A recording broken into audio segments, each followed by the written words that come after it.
So I'm going to work back into this one that I started yesterday. It's gone quite dark, so I think what I'm wanting here is quite a lot of white added to it. So I'm just going to get some of my titanium white, and I think I will probably come back in with the fingers. This should be dry enough from yesterday to begin to work back into it. Lovely creamy consistency, these Winsor & Newton water-based oils.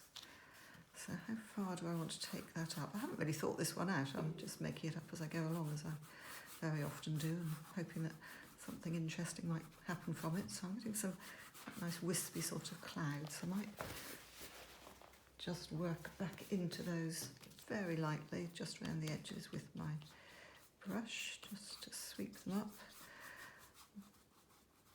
So that's looking better already.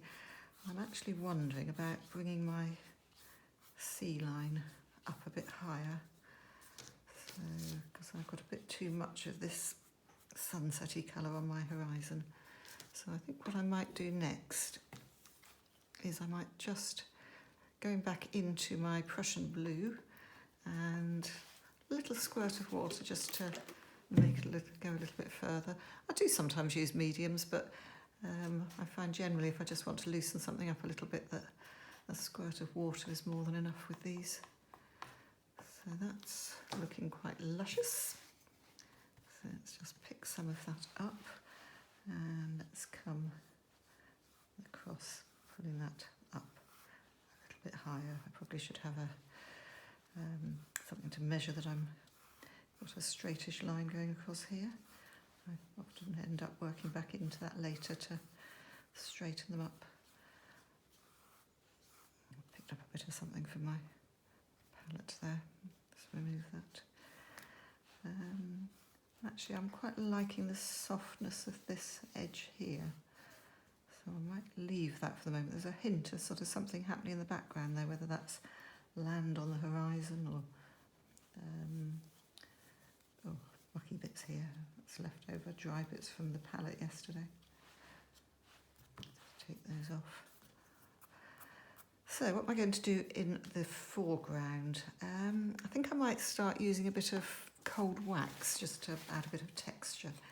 So I'm using the Zest It cold wax painting medium, and I'm just going to mix that on a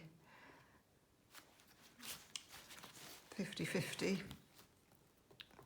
with some white and just a little hint of the burnt sienna. My palette's a bit mucky, so I've got a little bit of blue coming into that, but that's quite interesting. So that's quite a nice thick texture coming up there.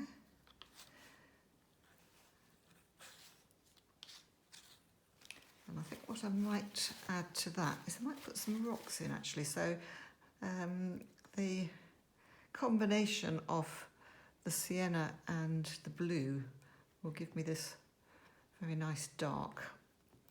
I'm just mixing a little bit of that up on the palette, and then I'm going to apply that probably with a scraper. Put it on just roughly with the palette knife first of all, and then add it in with my scraper.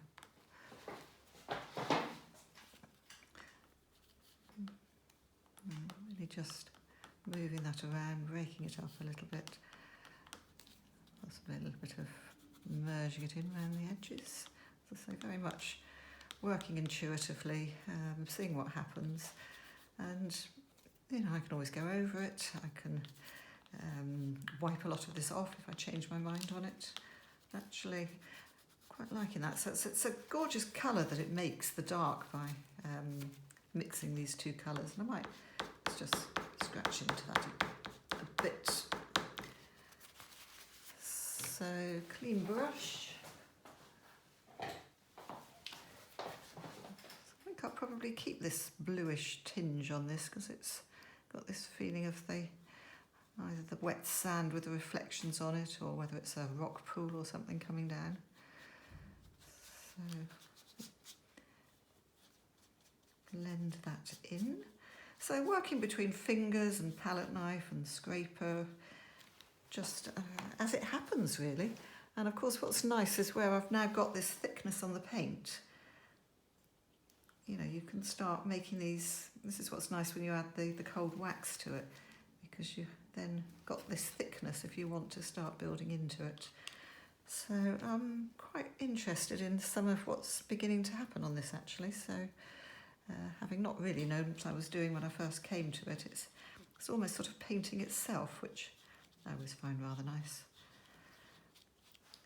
So I think we're probably going to need a bit more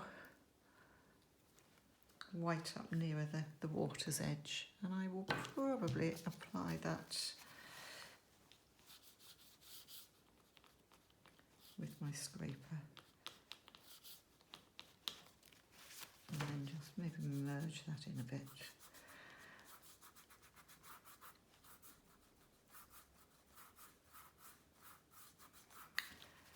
And I'd like to put a little bit more of the cold wax on here, because I'd like to be able to work back into this with scraping some shapes out.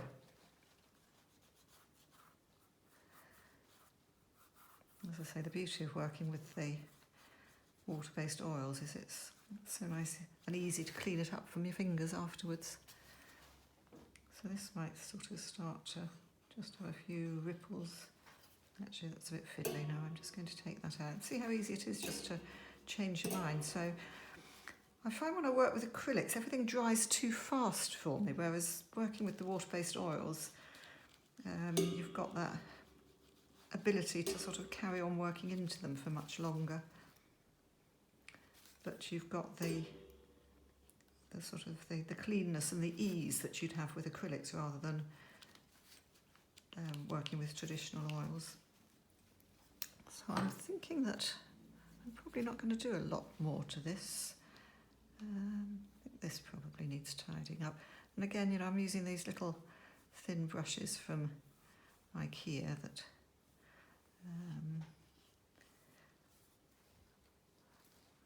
just work very well for me. I think they're about £3 for a set.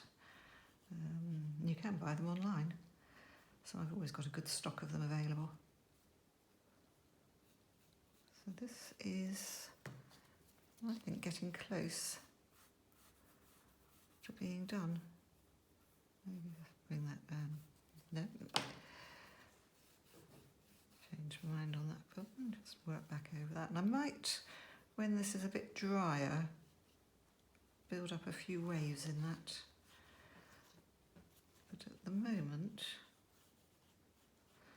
I'm not wanting to overdo it. I often think that less is more, and sometimes you need to almost let it sit and see what it's doing and then go back to it later. There's some quite interesting marks beginning to happen where I've got the cold wax in here. I shall probably, when it's drier, tidy up the horizon line, but I'm liking this area of cloud. I'm liking how this bit of land is now just blending in a bit better to the background, and I think that's now balanced with the rocks that I've got happening on the shore here. So a few waves in there when it's drier and tidying up the horizon, but I think for the moment I'm probably going to stop there.